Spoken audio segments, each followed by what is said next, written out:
de Mircea Cărtărescu, Nostalgia, El ruletista, el relato completo.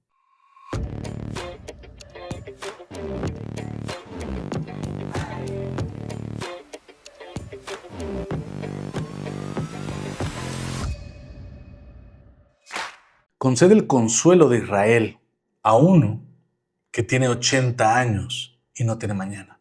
Transcribo aquí. ¿Para qué? Unos versos de Eliot, en cualquier caso, no como posible lema para uno de mis libros, porque yo no voy a escribir nada nunca más. Y sí, a pesar de todo, escribo estas líneas. En absoluto las considero literatura. Ya he escrito suficiente literatura durante 60 años. No he hecho otra cosa. Pero permítaseme ahora, al final del final, un momento de lucidez. Todo lo que he escrito después de los 30 años no ha sido más que una penosa impostura. Estoy harto de escribir sin la esperanza de poder superarme algún día, de poder saltar más allá de mi propia sombra. Es cierto que, hasta cierto punto, he sido honesto de la única manera en que puede serlo un artista, es decir, he querido contarlo todo sobre mí, absolutamente todo. Pero la ilusión ha sido más amarga, si cabe, dado que la literatura no es el medio adecuado para decir algo real sobre uno mismo. Con las primeras líneas que despliegas en la página, en esa mano que sujeta la pluma entra, como en un guante, una mano ajena, burlona, y tu imagen, reflejada en el espejo de las páginas, se escurre en todas direcciones como si fuera Azogue, de tal manera que de sus burbujas deformadas cristalizan la araña, o el gusano, o el fauno, o el unicornio, o Dios, cuando de hecho tú solo querías hablar de ti. La literatura es teratología. Desde hace unos cuantos años duermo mal y sueño con un viejo que enloquece por culpa de la soledad. Únicamente el sueño me refleja de forma realista. Me despierto llorando de soledad e incluso, aunque de día me sienta acompañado por aquellos de mis amigos que aún viven, ya no puedo soportar mi vida. Pero el hecho de entrar hoy o mañana en una muerte infinita me obliga a intentar pensar. Por ello, puesto que tengo que pensar, como aquel que, arrojado en el laberinto, tiene que buscar una salida entre paredes embadurnadas de estiércol, o incluso a través de la boca de una ratonera, y solo por ello escribo estas líneas, no por demostrarme que Dios existe. Desgraciadamente, y a pesar de todos mis esfuerzos, nunca he sido creyente. No he sufrido crisis de fe ni de negación de la fe. Quizá hubiera sido mejor serlo, porque la escritura exige drama y el drama nace de esa lucha agónica entre la esperanza y la desesperanza, en la que la fe desempeña un papel, me imagino, esencial. En mi juventud, la mitad de los escritores se convertía y la otra mitad perdía la fe. Pero en su obra literaria el efecto era más o menos el mismo. ¿Cómo los envidiaba yo por aquel fuego que los demonios atizaban bajo los calderos en que se regodeaban como artistas? Y mírame ahora, en mi escondrijo, un ovillo de harapos y cartílagos por cuya mente o corazón nadie apostaría, porque a mí nadie puede ya quitarme nada. Permanezco aquí en mi sillón, aterrorizado por la idea de que ahí fuera ya no exista nada más que una noche sólida, como un infinito témpano de brea. Una niebla negra que ha engullido lentamente a medida que he ido envejeciendo. Las ciudades, las casas, las calles, los rostros. Parece que el único sol del universo es la bombilla de la lámpara, y lo único que ilumina es el rostro de un anciano, arrugado como un higo. Cuando yo haya muerto, mi cripta, mi guarida, seguirá flotando en esa niebla negra y sólida y llevará estas hojas a ninguna parte para que nadie las lea. Pero en ellas está, al fin y al cabo, todo. He escrito varios miles de páginas de literatura, polvo, nada más que polvo, intrigas construidas de forma magistral, fantoches con sonrisas galvanizadas, pero ¿cómo vas a poder decir algo, por poco que sea, en esta inmensa convención que es el arte? Querría sacudir el corazón del lector, pero ¿qué hace él? A las 3 termina tu libro y a las 4 empieza con otro. Por muy bueno que sea el libro que tú hayas depositado en sus manos, sin embargo, estas 10 o 15 páginas son otra cosa. Se trata de un juego diferente. Mi lector de ahora no es otro que la muerte. Veo ya sus ojos negros, húmedos, atentos como los ojos de un adolescente, leer mientras completo una línea tras otra. Estas hojas contienen mi proyecto de inmortalidad. Digo proyecto, aunque todo, y ese es mi triunfo y mi esperanza, es verdad. Qué extraño. La mayoría de los personajes que pueblan mis libros son inventados, pero todo el mundo los ha tomado por copias de la realidad. Apenas ahora he reunido el valor suficiente para escribir sobre un hombre real que vivió mucho tiempo a mi lado, pero que en mi convención artística habría resultado completamente inverosímil. Ningún lector habría aceptado que en su mundo pudiera vivir, apretujado en el mismo tranvía, respirando el mismo aire, un hombre cuya vida es la demostración matemática de un orden en el que ya no cree nadie o en el que cree tan solo porque es absurdo. Pero ay, el ruletista no es un sueño, no es la alucinación de un cerebro escleroso, ni tampoco una coartada. Ahora, cuando pienso en él, estoy convencido de que también yo conocía a aquel mendigo del final del puente sobre el que hablaba Rilke, en torno al cual giraban todos los mundos. Así pues, querido Nadie, el ruletista existió. También la ruleta existió. No has oído hablar de ella, pero dime, ¿qué has oído sobre Agartha? Yo viví la época inverosímil de la ruleta. Vi cómo se derrumbaban y cómo se amasaban fortunas a la luz feroz de la pólvora. También yo huyé en aquellos sótanos pequeños y lloré de alegría cuando sacaban a un hombre con los sesos reventados. Conocí a grandes magnates de la ruleta, a industriales, a terratenientes, a banqueros que apostaban sumas muchas veces exorbitantes. Durante más de 10 años, la ruleta fue el pan y circo de nuestro sereno infierno, que no se ha oído ningún rumor en los últimos 40 años. Piensa un poco, ¿cuántos miles de años han transcurrido desde los misterios griegos? ¿Conoce alguien acaso qué sucedía en realidad en aquellas cavernas? Cuando se trata de sangre, impera el silencio. Todos han callado. Tal vez cada uno de los testigos haya dejado a su muerte unos folios tan inútiles como estos, a los que seguirá con un dedo esquelético solo la muerte. La muerte individual de cada uno, el gemelo negro que nació junto con él. El hombre sobre el que escribo aquí tenía un nombre cualquiera que todo el mundo olvidó porque al poco tiempo ya era conocido como el ruletista. Al decir el ruletista, se referían solo a él, aunque ruletistas hubiera bastantes. Lo recuerdo con nitidez. Una figura hosca, un rostro triangular sobre un cuello largo, pálido y delgado, de piel seca y cabellos rojizos, ojos de mono amargado, asimétricos, creo que de diferente tamaño. Causaba una cierta impresión de desaliño, de suciedad. Ese mismo aspecto presentaba tanto con sus harapos de la granja como con los smokings que vestiría más adelante. Dios mío, qué tentado estoy a escribir una hagiografía, a arrojar una luz transfinita sobre su rostro y a ponerle fuego en la mirada. Pero tengo que apretar los dientes y tragarme esos tics miserables. El ruletista tenía una cara sombría, como de campesino pudiente, con la mitad de los dientes de metal y la otra mitad de carbón. Desde que lo conocí y hasta el día de su muerte, por culpa de un revólver, pero no de un balazo, presentó siempre el mismo aspecto. Y sin embargo, ha sido el único hombre al que le ha sido concedido vislumbrar al infinito Dios matemático y luchar cuerpo a cuerpo con él. No es mérito mío al haberlo conocido y poder escribir sobre él. Podría construir únicamente con su figura ante mis ojos todo un andamio enormemente ramificado, una Babel de papel, un Bildungsroman de 1000 páginas, en el que yo, un humilde Serenus Seiplum, seguiría con el corazón en un puño en la demonización progresiva del nuevo Adrián. Y después, incluso aunque algo muy poco probable, consiguiera crear lo que no he creado en 60 años de trabajo, una obra maestra, me pregunto ¿para qué? Para mi objetivo final, para mi gran apuesta, junto con la cual todas las obras maestras del mundo no son más que polvo de clepsidra. Es suficiente con hilvanar en 3 líneas las etapas de la vida larvaria de un psicópata.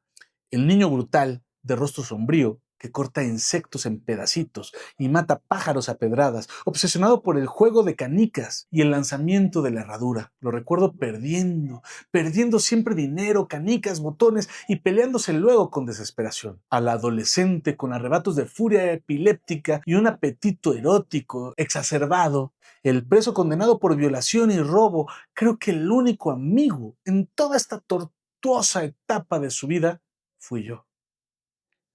Tal vez porque nos conocíamos desde niños, dado que nuestros padres eran vecinos. En cualquier caso, nunca me pegó y me miraba con menos recelo que a los demás, quienesquiera que fueran. Lo visité también en varias ocasiones, me acuerdo, en la cárcel, donde en el frío verdoso del locutorio se quejaba todo el tiempo lanzando unos horribles juramentos de la mala suerte que tenía en el póker. Y me pedía dinero, casi lloraba por la humillación de perder siempre, de no ser capaz de quedarse con el dinero de los demás en ninguna de las miles de manos que jugaba. Permanecería allí, paralizado sobre el banco verde, un tipo insignificante, con los ojos enrojecidos por la conjuntivitis. No, me resulta imposible hablar sobre él de forma realista. ¿Cómo voy a describir con realismo una parábola viva? Cualquier artificio, cualquier giro o automatismo estilístico que suene a prosa me horroriza. Tengo que señalar que tras abandonar la cárcel, se dio a la bebida y que en un año se degradó muchísimo. No tenía trabajo, y los únicos lugares donde podías estar seguro de encontrarlo eran algunas tascas de mala muerte, donde creo que además también dormía. Lo veías pasear de mesa en mesa vestido con ese estilo inconfundible de los borrachos, una chaqueta sobre la piel y el dobladillo de los pantalones barriendo la acera.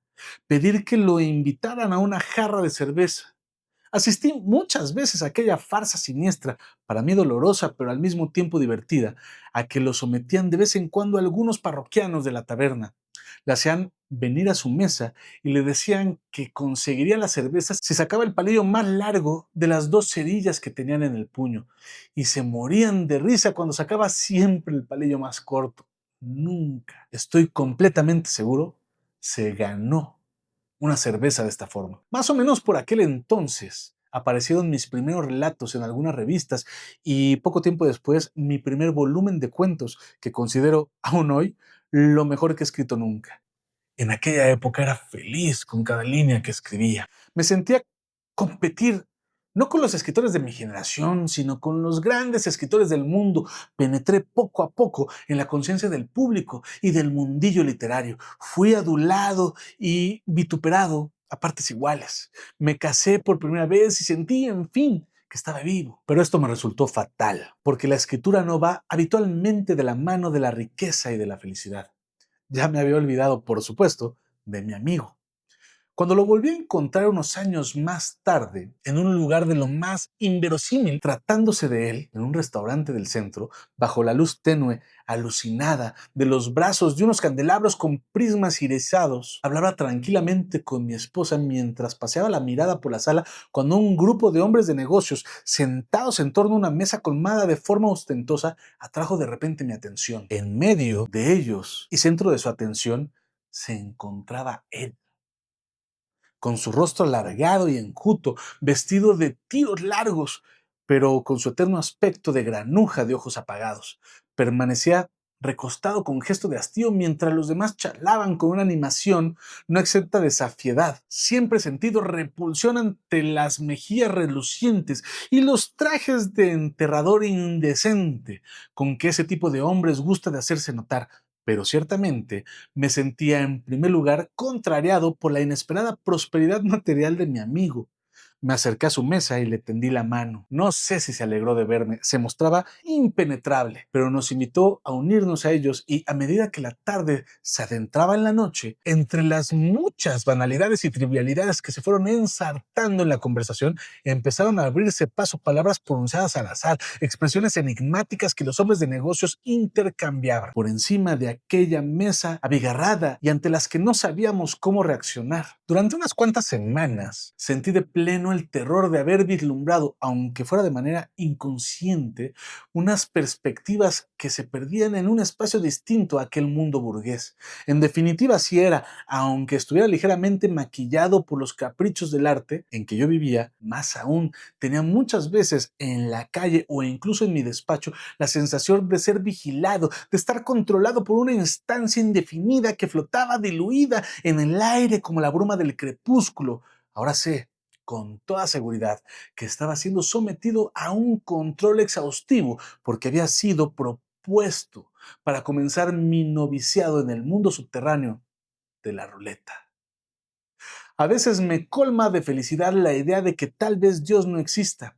Aquello que unos años antes me parecía un paraíso sangriento, mi vida en esa época se me representaba en un racurci verdoso, parecido al Cristo de Manteña. Ahora me resulta un infierno edulcorado por el olvido, pero no menos posible y por tanto terrorífico. La primera vez que descendí a aquel sótano, me decían para insuflarme valor que solo la primera partida resultaba difícil de soportar, que luego el aspecto anatómico de la ruleta no solo dejaba de causarte disgusto, sino que llegas a descubrir en él el auténtico y dulce encanto de ese juego, al que se le cuela en la sangre, añadían, le llega a resultar tan necesario como el vino o las mujeres. La primera noche me vendaron los ojos y me pasearon de coche en coche por las principales calles de la ciudad hasta que ya no habría podido decir quién era y menos aún dónde me encontraba. Luego me arrastraron por unos pasillos serpenteantes y descendí unos escalones que olían a piedra húmeda y a gato muerto. Por arriba se oía de vez en cuando el traqueteo de un tranvía. Me retiraron el pañuelo de los ojos en un sótano, débilmente iluminado por unas cuantas velas. Allí, bajo el arco de la bóveda, habían colocado a modo de mesa unas barricas de arenques y a modo de sillas unos cajones pequeños y unos troncos gruesos de madera. Todo ello evocaba un lugar decorado para resultar más ostentosamente rústico.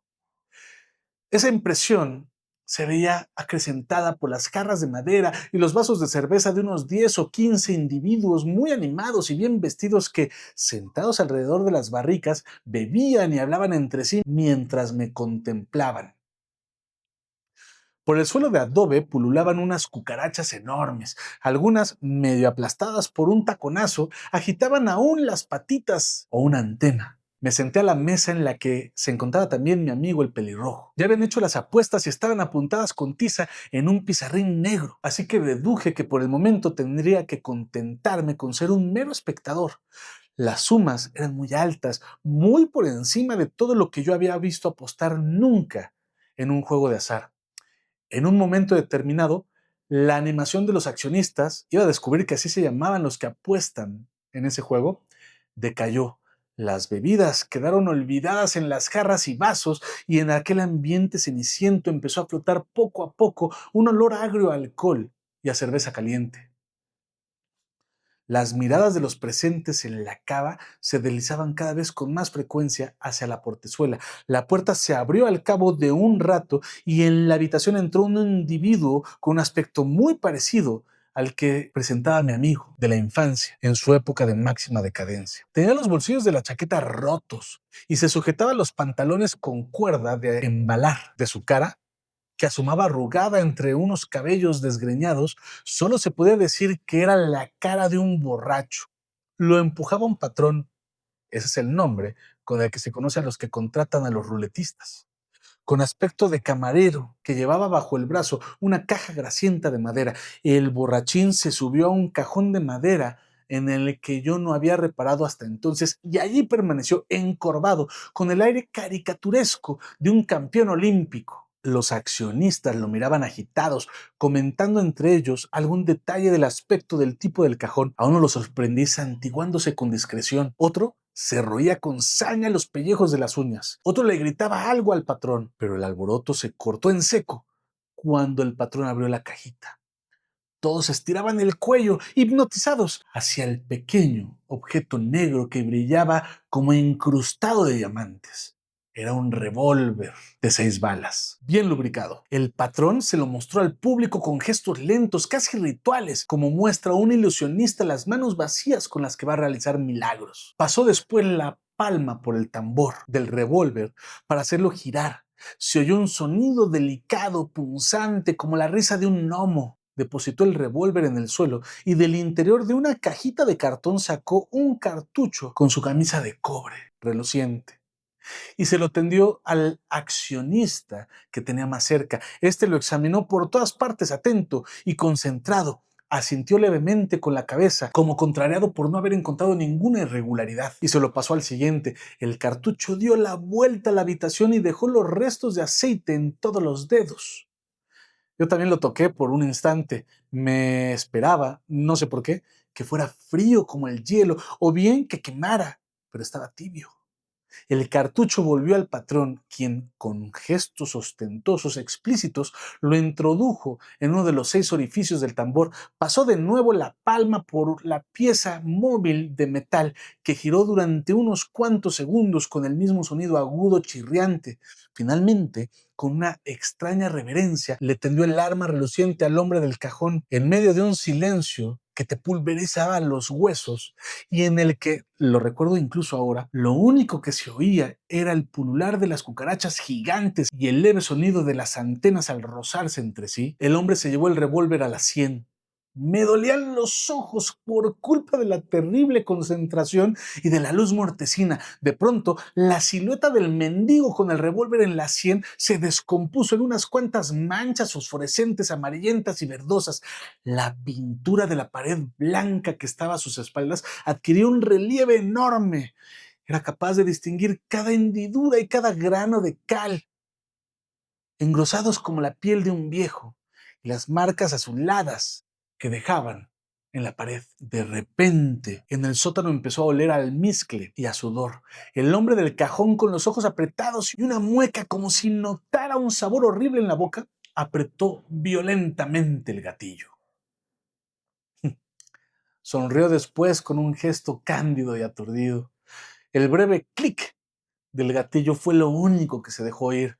Bajó del cajón y se sentó encima abrumado. El patrón se abalanzó sobre él y casi lo tira al abrazarlo. Los presentes en la habitación, en cambio, empezaron a aullar como locos y a lanzar unos juramentos terribles. Cuando el patrón y su ruletista salieron por la portezuela, los acompañaron con esos silbidos salvajes que no se escuchan más que en los combates de boxeo. Casualmente, en la primera partida de ruleta a la que asistí, el ruletista salió indemne. Desde entonces, a lo largo de los años, he asistido a cientos de ruletas y he visto en muchas ocasiones una imagen indescriptible: el cerebro humano, la única sustancia verdaderamente divina, el oro químico donde se encuentra todo, esparcido por las paredes y por el suelo, mezclado con esquilas de hueso. Piensa en las corridas de toros o en los gladiadores y entenderás por qué ese juego se me coló enseguida en la sangre y cambió mi vida. La ruleta posee, en principio, la simplicidad geométrica y la fuerza de una telaraña. Un ruletista, un patrón y unos accionistas son personajes del drama. Los papeles secundarios se los reparten el dueño de la cava, el policía que está de ronda por los alrededores, los mozos contratados para deshacerse de los cadáveres. Las sumas relativamente insignificantes que la ruleta les aportaba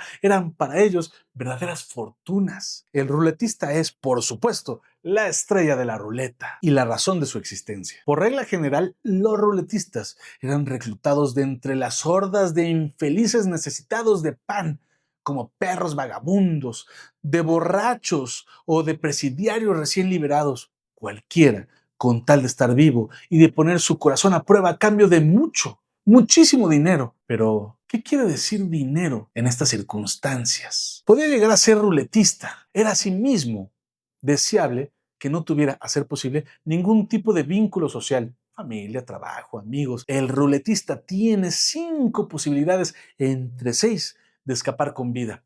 Recibe habitualmente el 10% de las ganancias del patrón. Este debe disponer de unos fondos sustanciosos porque en caso de que el ruletista muera, tiene que pagar las apuestas de todos los accionistas que han apostado en su contra. Los accionistas, por su parte, tienen una posibilidad entre 6 de ganar, pero si el ruletista muere, pueden reclamar su apuesta multiplicada por 10 o incluso por 20, según el acuerdo establecido previamente con el patrón. Sin embargo, el ruletista solo tenía 5 posibilidades entre 6 de salvarse en la primera partida.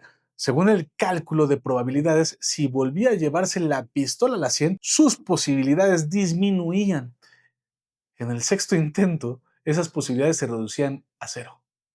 De hecho, hasta que mi amigo entró en el mundo de la ruleta, en el que llegaría a convertirse en el ruletista con mayúscula, no se conocían casos de supervivencia ni siquiera tras 4 intentos. La mayoría de los ruletistas lo era, por supuesto, de forma ocasional y no volvería a repetir esa terrible experiencia por nada del mundo. Solo unos pocos se sentían atraídos por la perspectiva de ganar mucho dinero. Aspiraban a contratar ellos mismos a otro ruletista y convertirse así, a su vez, en patrones, algo que podía suceder ya con la segunda partida. No tiene sentido continuar aquí con la descripción del juego. Es tan estúpido y atractivo como cualquier otro, aunque con la aureola, es cierto, de esa pizca de sangre que resulta del gusto de nuestra infamia. Vuelvo a aquel que acabó con el juego porque lo jugó a la perfección. A tenor de la leyenda que circulaba en aquella época en todas las tabernas de la ciudad, él no fue captado por un patrón, sino que oyó hablar de la ruleta y fue solito a venderse. Imagino que el patrón que lo contrató después estuvo encantado de hacerse con un ruletista de una manera tan sencilla, ya que habitualmente el proceso era largo e irritante, con penosos regateos con aquellos que sacaban su alma a subasta. Al principio, cualquier vagabundo pedía la luna y hacía falta mucha pericia para convencerle de que su vida y su sangre no valían el universo entero, sino tan solo un cierto número de billetes en función de la demanda del mercado.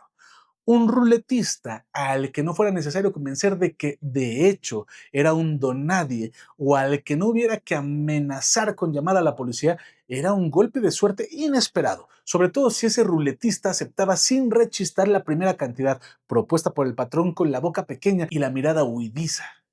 Sobre aquellas primeras ruletas en las que participó mi amigo, no he podido averiguar gran cosa. Supongo que los accionistas apenas se fijaron en él cuando escapó con vida la primera o la segunda vez.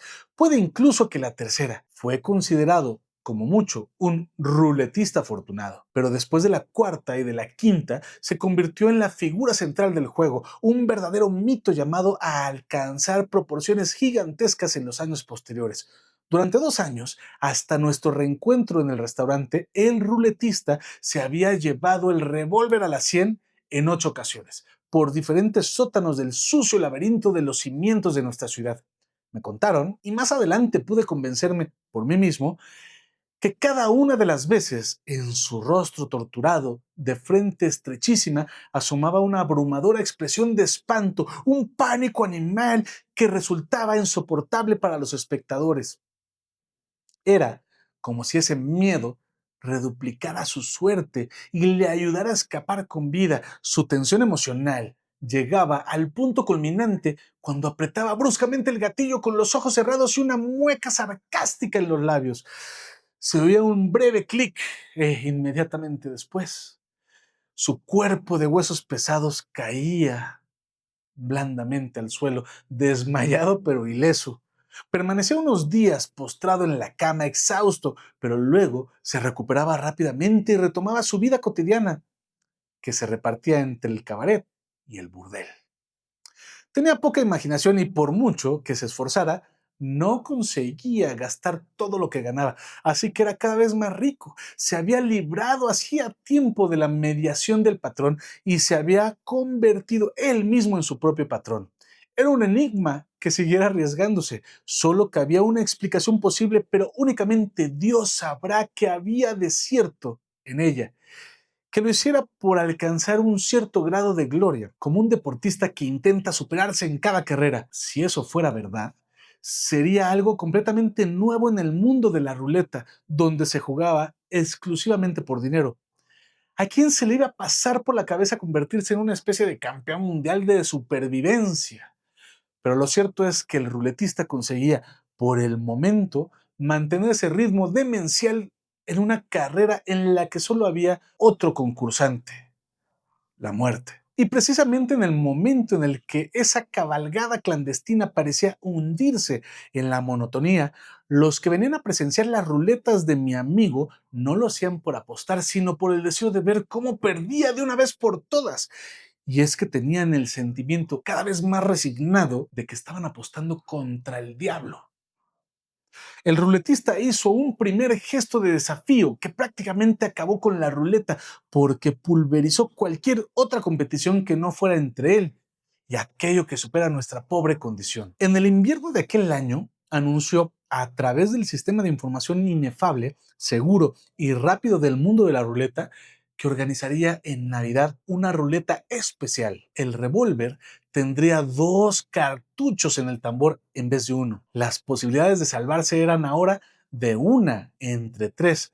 Eso sin tener en cuenta la reducción progresiva de las posibilidades al cabo de tantas partidas. Muchos entendidos seguían pensando, incluso después de la muerte del ruletista, que esa ruleta de Navidad fue de hecho su golpe maestro, y que todo lo que vino luego, aunque más espectacular, fue tan solo la consecuencia de ese gesto. Yo estuve presente en la ruleta de Navidad. El sótano pertenecía a una destilería de coñac y conservaba el olor a bebida química de mala calidad. Aunque la sala era la más grande de las que yo había visto hasta ese momento, aquella noche estaba llena a rebosar. Miraras donde miraras, te encontrabas con rostros conocidos, militares y pintores, unos cuantos sacerdotes barbudos, industriales y mujeres mundanas, todos ellos sobreexcitados por la inesperada innovación en el juego de la ruleta rusa. La pizarra sobre la que 2 jóvenes en mangas de camisa apuntaban las apuestas ocupaba toda la pared detrás del cajón al que tenía que subirse el ruletista. Este apareció al cabo de un rato, apenas visible a través del humo a su lado de la cava. Subió al cajón y después del ceremonial de la verificación minuciosa del arma y de los cartuchos, que duró mucho más de lo habitual porque nadie quería renunciar al placer de acariciar de forma casi voluptuosa el cañón del revólver, cogió la pistola, la cargó introduciendo al azar los 2 cartuchos en los orificios del tambor y lo hizo girar con la palma de la mano. Se oyó de nuevo, en el silencio de la sala, aquella risita afilada de siempre. El silencio no se vio perturbado por ninguna explosión y sobre las paredes encaladas no se abrió ninguna flor de sangre.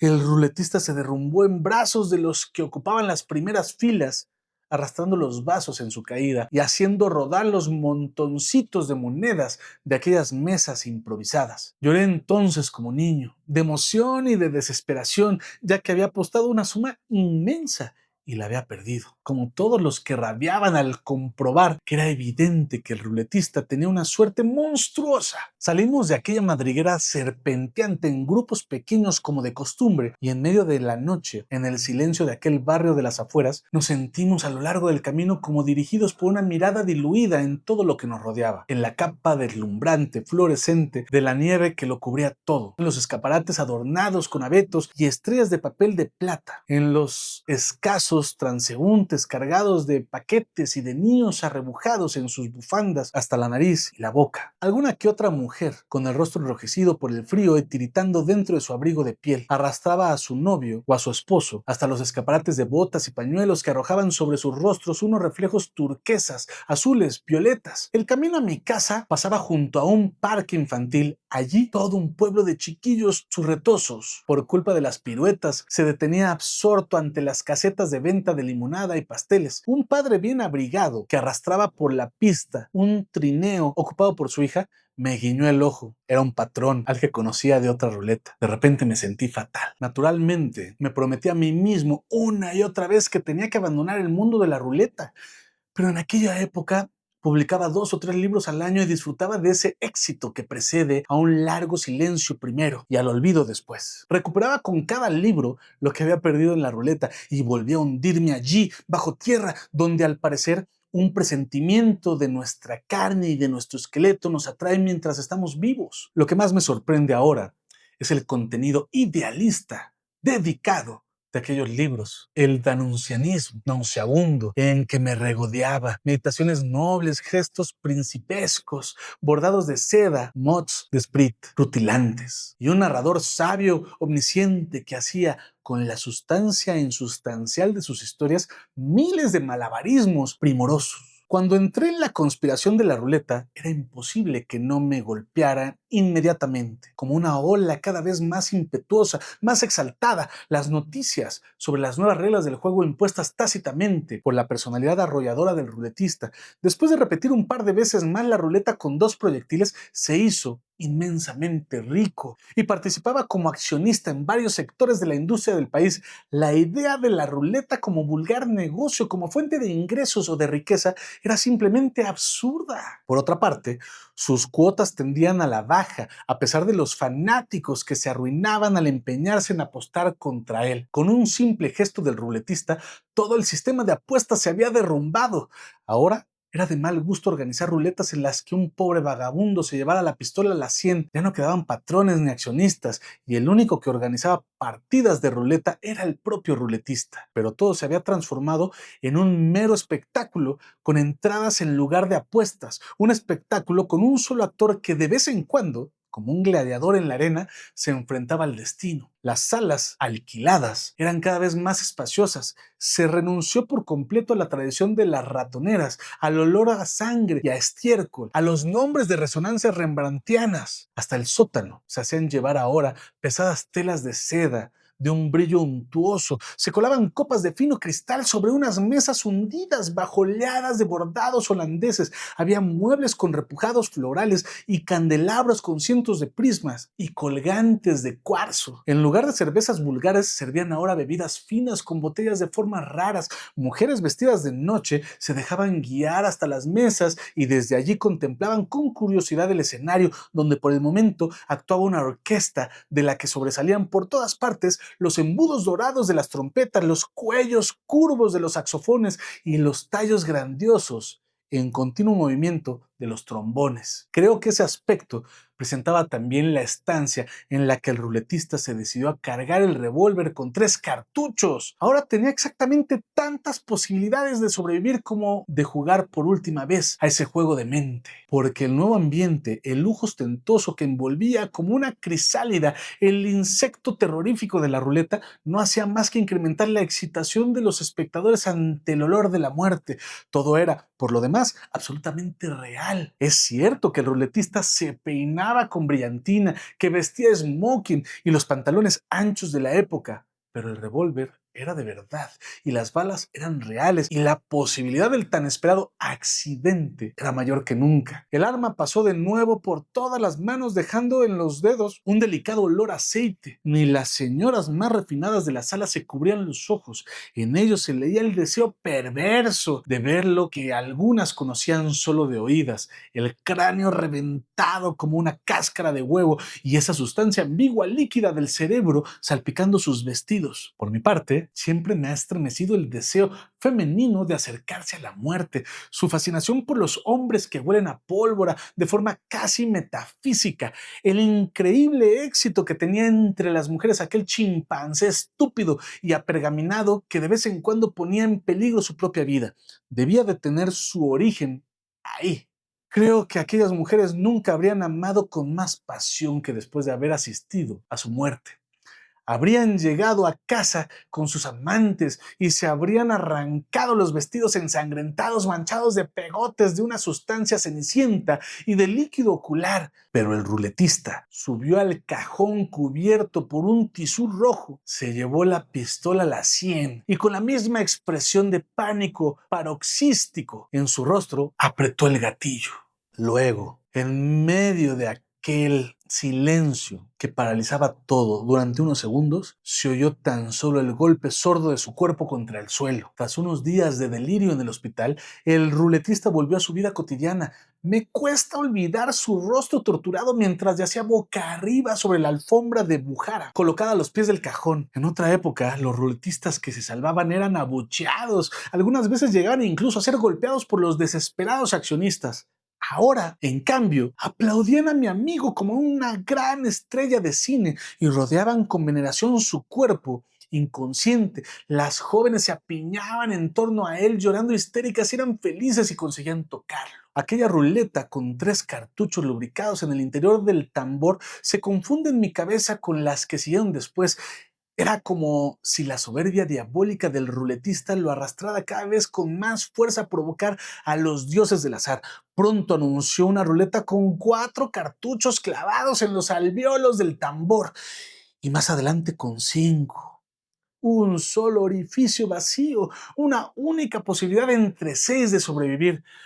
El juego ya no era un simple juego e incluso el más superficial de los asistentes que ocupaban ahora los sofás de terciopelo podía sentir no con la cabeza ni con el corazón, sino en los huesos, en las articulaciones y en los nervios la grandeza teológica que había adquirido la ruleta. Después de que el ruletista cargara el arma e hiciera girar el tambor, provocando de nuevo la risita entrecortada de metal negro, bien lubricado, la pieza pesada y hexagonal de los cartuchos detuvo su único agujero ante el cañón. El clic del gatillo que sonó seco y la caída del ruletista fueron envueltos por un silencio sagrado.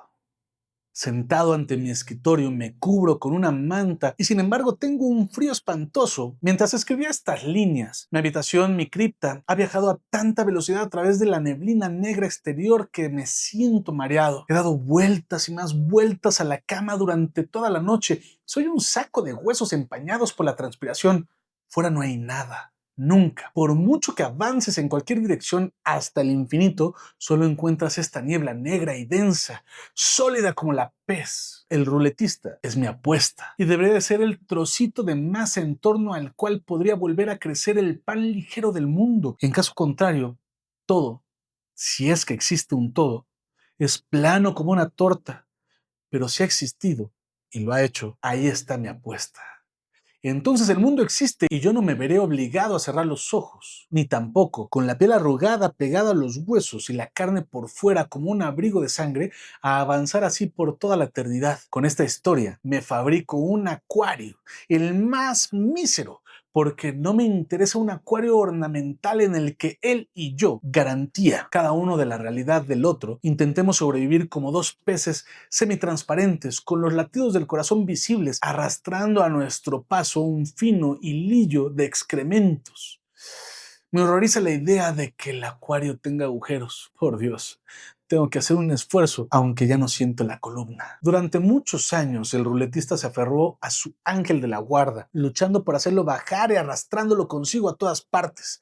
Llegó así la noche en que lo agarró del cuello con ambas manos y, haciendo acopio de todas sus fuerzas, le miró directamente a los ojos. Pero el Señor, hacia la mañana, lo arruinó y le cambió de nombre. Aquella última velada de ruleta, prácticamente toda la élite de la ciudad se había congregado en la gigantesca sala refrigerada situada en los sótanos del matadero. La decoración de la misma podía resultar chocante a aquellos que se habían acostumbrado al lujo ostentoso de las salas anteriores, más propio de advenedizos. No sé si la intuición de alguien o una reminiscencia del arrebó nos había conducido a aquel híbrido nostálgico, aquella mezcla en cierto modo perversa de promiscuidad y refinamiento cuyo efecto era mucho más poderoso que el del fasto de unos meses atrás. A primera vista, excepto por las dimensiones de la sala, tenías la impresión de encontrarte en una de aquellas cavas miserables de los tiempos prehistóricos de la ruleta. Las paredes estaban llenas de dibujos obscenos y de inscripciones grabadas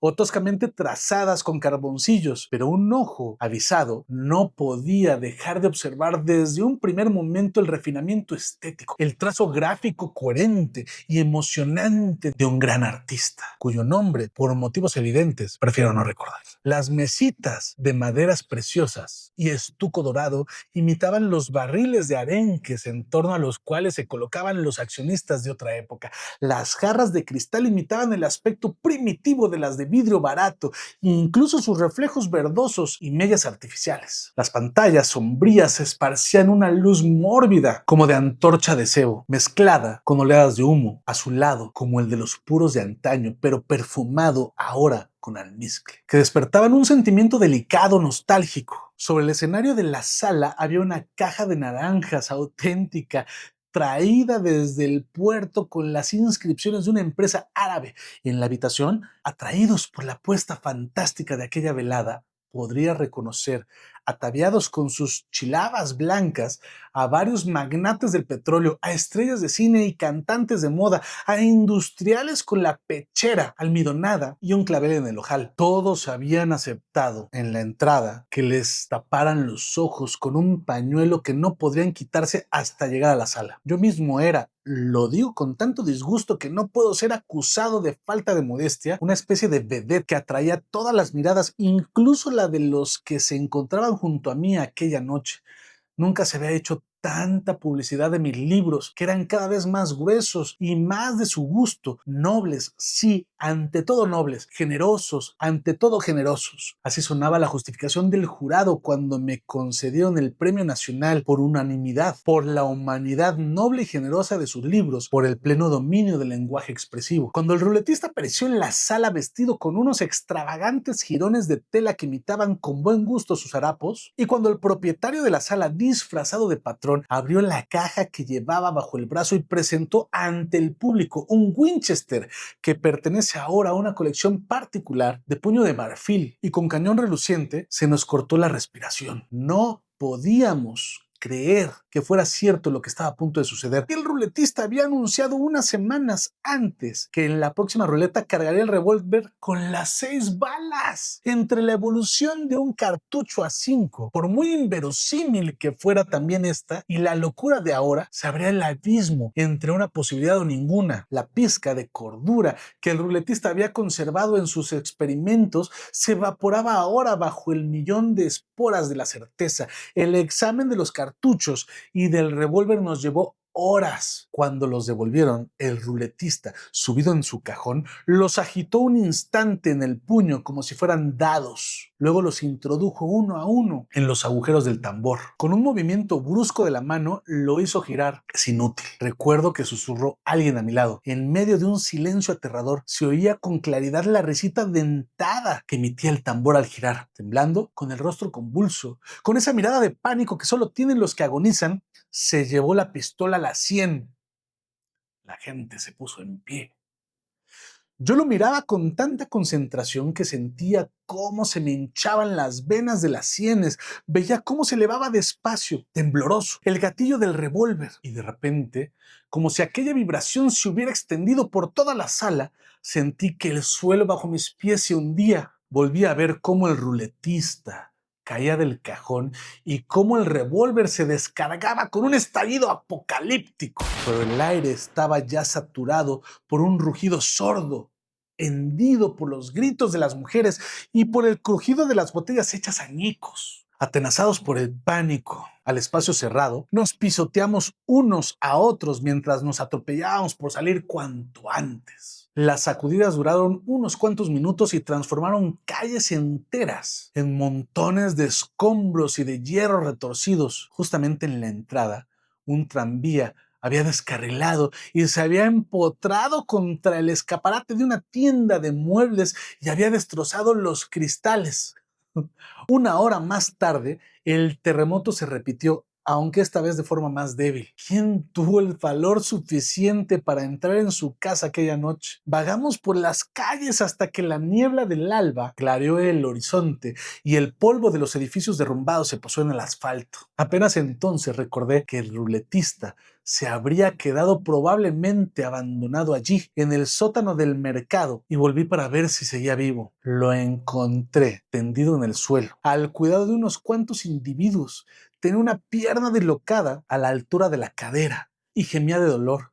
A su lado estaba aún el revólver que olía a pólvora y que tenía solo 5 balas en el tambor. El sexto había dejado un agujero negruzco en una de las paredes de la habitación cerca del techo. Paré un coche que pasaba por la calle y llevé a mi amigo de la infancia al hospital. Se repuso rápidamente, pero cogió durante el año que le quedaba de vida. Esa noche fue el entierro de la ruleta, que se borró de la mente de todos, tal y como olvidamos habitualmente cualquier cosa que hayamos realizado a la perfección. Las generaciones más jóvenes, las de después de la guerra, no han conocido ya semejantes misterios. Yo me limito a dejar testimonio, pero para ti nadie, para ti nada. Desde la noche del terremoto, el ruletista se sumergió en unos barrios de dudosa reputación y dejó a su paso, como de costumbre, una cadena de escándalos apenas encubiertos.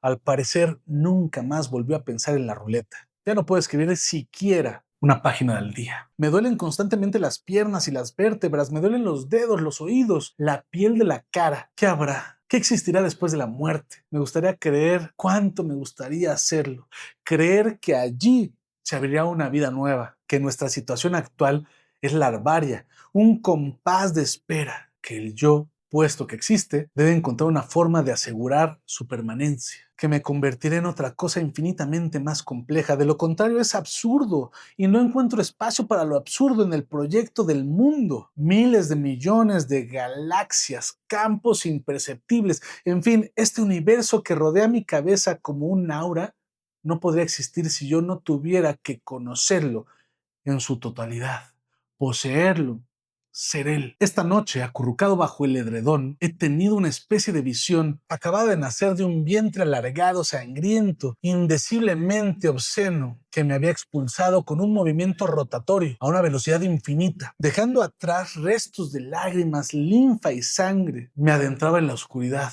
Y de repente, en el borde de la noche, se planta ante mi cara un inmenso dios de luz, tan gigante que no cabía en mis sentimientos ni en mi entendimiento. Me dirigí hacia su enorme pecho y los rasgos de su severo rostro escapaban hacia arriba y se combaban en el límite de mi campo visual. Poco después no veía más que la gran luz amarilla de su pecho. Lo he atravesado rodando y tras una travesía infinita a través de su carne de fuego, he salido por su espalda. Al mirar atrás, mientras ascendía volando, he visto al colosal Jehová derrumbándose boca abajo hacia la derecha. Ha ido disminuyendo poco a poco hasta desaparecer. Yo me encontraba de nuevo solo aquella noche sin límites, al cabo de un tiempo imposible de calcular, pero yo calificaría de eternidad. En el margen de mi cuerpo, en el margen de mi campo visual, se eleva otro Dios enorme, idéntico al primero.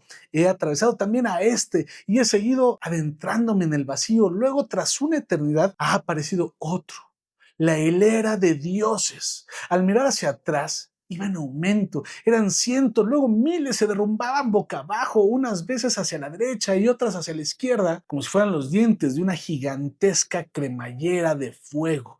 Y al abrir la cremallera de mi vuelo, he desvelado el pecho del Dios verdadero, un Rakursi más grandioso que cualquier otra cosa de este mundo. Al darme la vuelta, carbonizado por su luz, me he elevado tan alto por encima de él que me ha sido concedido poder verlo en su integridad. ¡Qué hermoso era! Su torso peludo como de toro, tenía senos de mujer, su rostro era joven, coronado por la llamarada de una melena peinada en miles de tenazas, las caderas anchas cobijaban su poderoso miembro viril. Todo él, de la cabeza a los pies, era solo luz. Tenía los ojos entreabiertos, sonreía de una forma extática y triste, y justo a la altura del corazón, bajo el seno izquierdo, asomaba una herida terrible. Entre los dedos de la mano derecha sujetaba con un gesto indeciblemente gracioso una rosa roja. Flotaba así, tumbado, con un espacio que se esforzaba por abarcarlo, pero que parecía absorbido, abarcado por él. Me he despertado entre los muebles fríos de mi habitación con un sollozo seco, senil. He querido destruir estas páginas que he ido amontonando aquí con tanta inconsciencia. Pero ¿qué puede hacer un hombre que ha dedicado toda su vida a escribir literatura?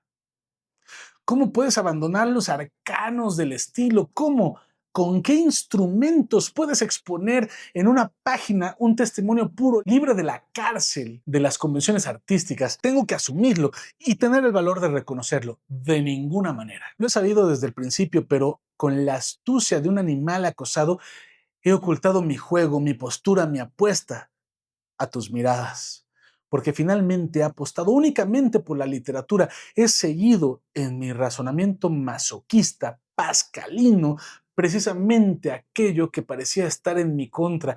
He aquí todo mi razonamiento, eso que me hace llevar hasta el final. Solo yo sé con cuánto esfuerzo esta historia. He conocido al ruletista. Eso no puedo ponerlo en duda. A pesar del hecho de que era imposible que él existiera, lo cierto es que ha existido. Pero hay un lugar en el mundo donde lo imposible es posible. Se trata de la ficción, es decir, la literatura. Allí las leyes del cálculo de las probabilidades pueden ser infringidas. Allí puede parecer un hombre más poderoso que el azar. El ruletista no podía vivir en el mundo, lo cual es, en cierto modo, una forma de decir que el mundo en el que vivía era ficticio, que era literatura. No tengo ninguna duda, el ruletista es un personaje, pero entonces yo también soy un personaje. Y aquí no puedo evitar mostrarme exultante de alegría porque los personajes no mueren jamás. Viven siempre que su mundo es leído, aunque jamás consigan besar a su amada.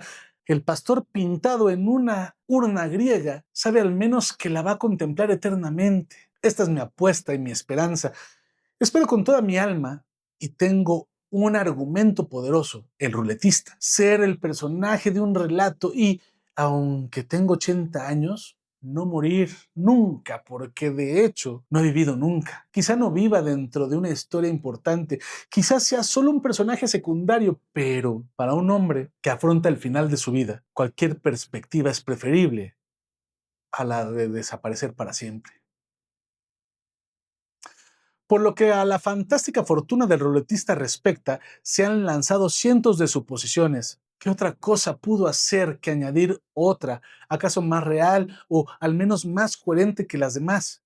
Conociendo al ruletista desde niño, sé que, de hecho, no ha sido la suerte, sino por el contrario, la más negra de las suertes, una mala suerte sobrenatural, diría yo, la que siempre lo caracterizó.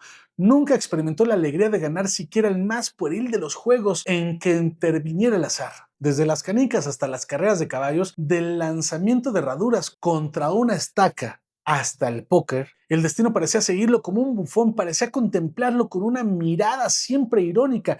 La ruleta fue su gran oportunidad y es sorprendente que ese hombre dotado de un pensamiento tan rudimentario tuviera, sin embargo, la astucia de sacar provecho del único punto por donde podía atravesar como un escorpión la coraza del destino y transformar la sempiterna burla en un triunfo eterno.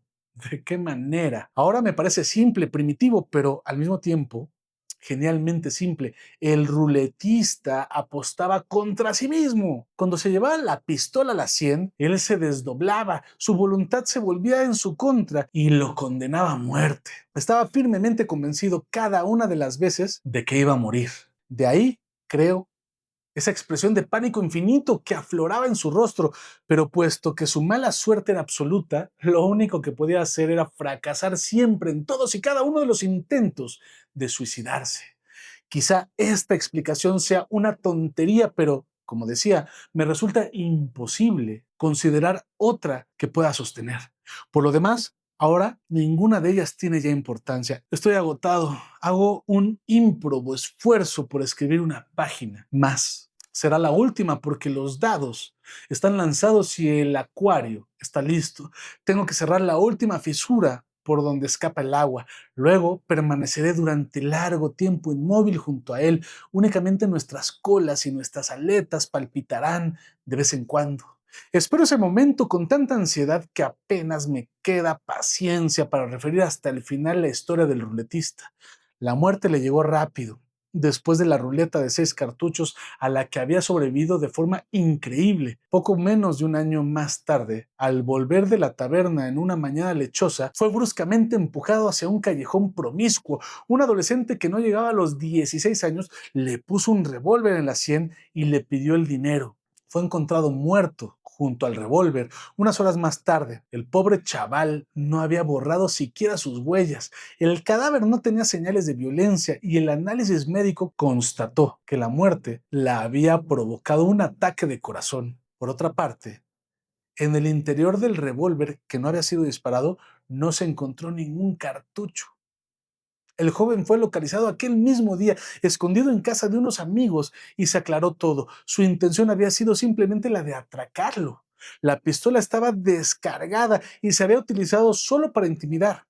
pero el borracho al que había atacado sufrió una crisis de pánico y se desplomó pesadamente en el suelo. El chico perdió la cabeza, arrojó el revólver al suelo y salió corriendo. Puesto que no tenía amigos y nadie parecía conocerlo, yo mismo permanecí escondido unos cuantos días hasta que todo hubo pasado. El ruletista fue enterrado deprisa, con una cruz sencilla, de madera, en la cabecera de la tumba. Así cierro yo también mi cruz y mi mortaja de palabras, bajo las que esperaré hasta mi resurrección, como Lázaro.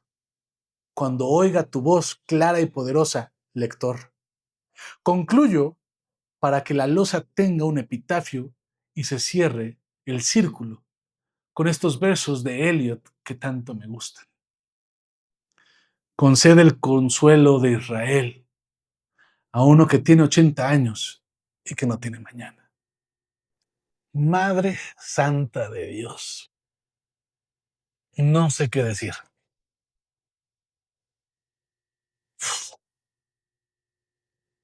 Qué joya. Qué joya. Qué, qué baile con el lector. Qué intertextualidad. Qué giros. Qué maestría. Qué crudeza. Qué rabia. Qué ironía. Este es el primer cuento de nostalgia. Y yo te invito, por favor, que lo leas. ¿Te gustó este relato? Dime, por favor, me interesa mucho saber tu opinión. Si te parece un cuento que hay que leer. Y dime también si este esfuerzo ha surtido efecto y te vas a acercar a Cartaresco, del cual yo siento y ratifico ahora de haber vuelto a leer este cuento que no hay escapatoria.